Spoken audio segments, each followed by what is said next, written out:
New product. A product new to the world, the market, the producer, the seller, or some combination of theses.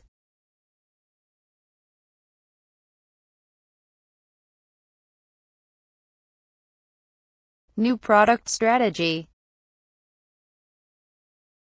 A plan that links the new product development process with the objective of the marketing department, the business unit, and the corporation.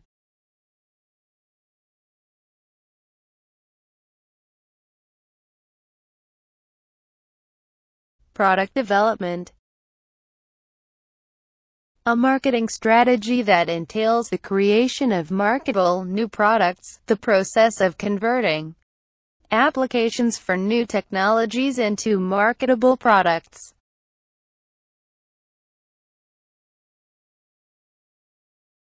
Brainstorming.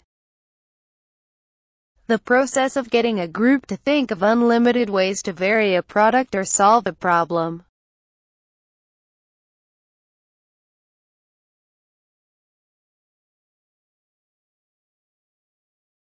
Screening.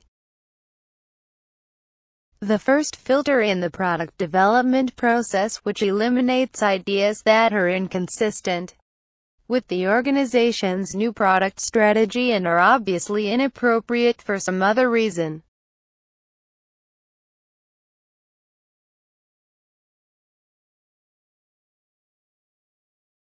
Concept test. A test to evaluate a new product idea, usually before any prototype has been created.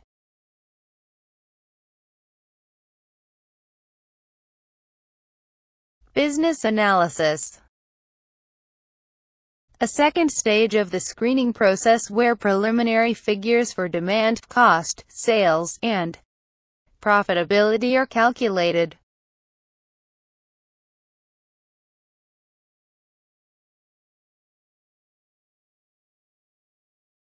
The stage in the product development process in which a prototype is developed and a marketing strategy is outlined.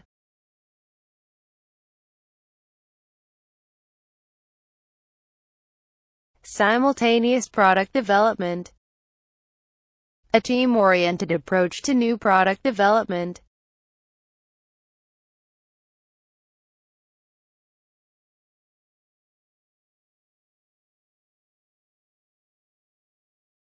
The limited intro of a product and a marketing program to determine the reactions of potential customers in a market situation.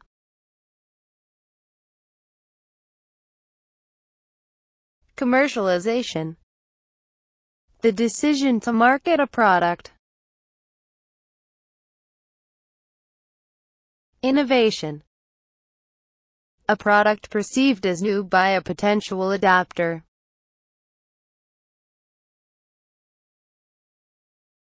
Diffusion. The process by which the adoption of an innovation spreads.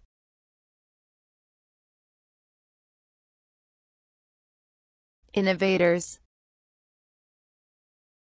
The first 2.5% of all those who adopt the product. Innovators are eager to try new ideas and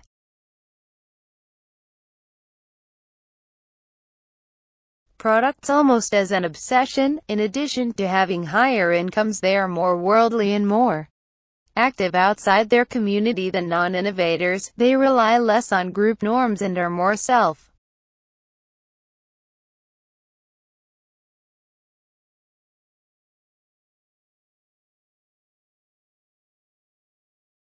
confident, characterized as venturesome.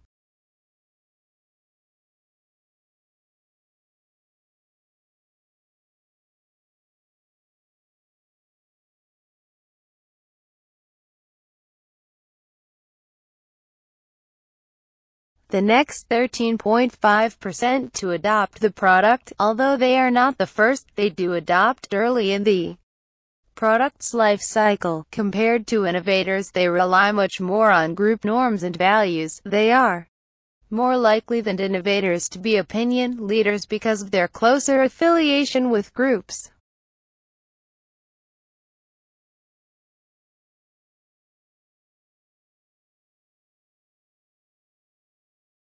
Characteristic early majority.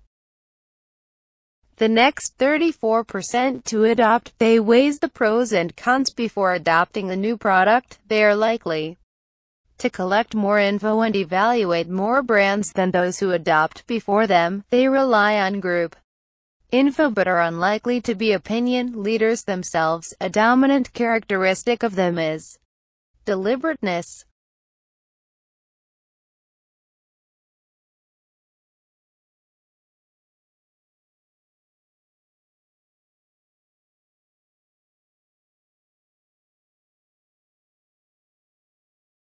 Late majority. The next 34% to adopt, they adopt a new product because most of their friends have already adopted it. Because they rely on group norms, their adoption stems from the pressure to conform. This group tends to be older and below average in income and education. They depend on word of mouth rather than mass media. The dominant characteristic of the late majority is skepticism.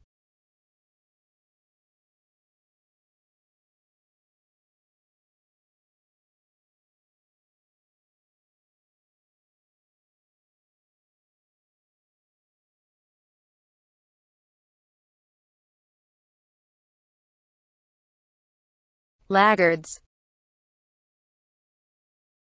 The final 16% to adopt, like innovators, they do not rely on group norms. Their independence is rooted in their ties to tradition, thus the past heavily influences their decisions. By the time laggards adopt innovation, it has probably been outmoded and replaced by something else, usually lost socioeconomic status, and they are suspicious. The dominant characteristic is tradition.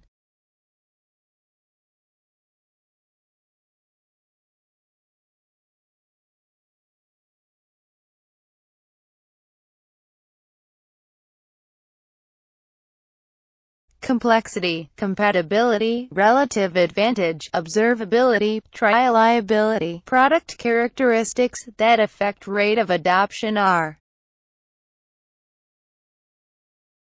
product life cycle (PLC), a concept that provides a way to trace the stages of a product's acceptance, from its introduction, birth, to its decline, death.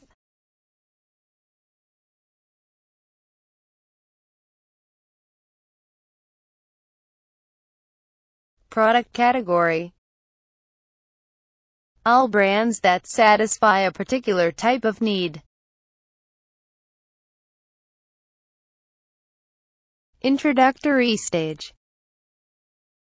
The full-scale launch of a new product into the marketplace.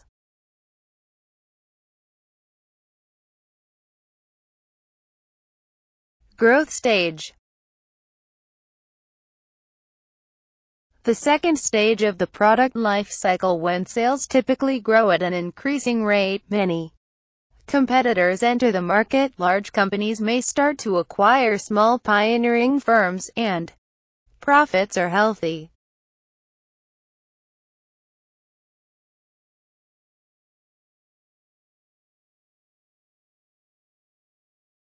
Maturity stage. A period during which sales increase at a decreasing rate. Decline stage. A long-run drop in sales.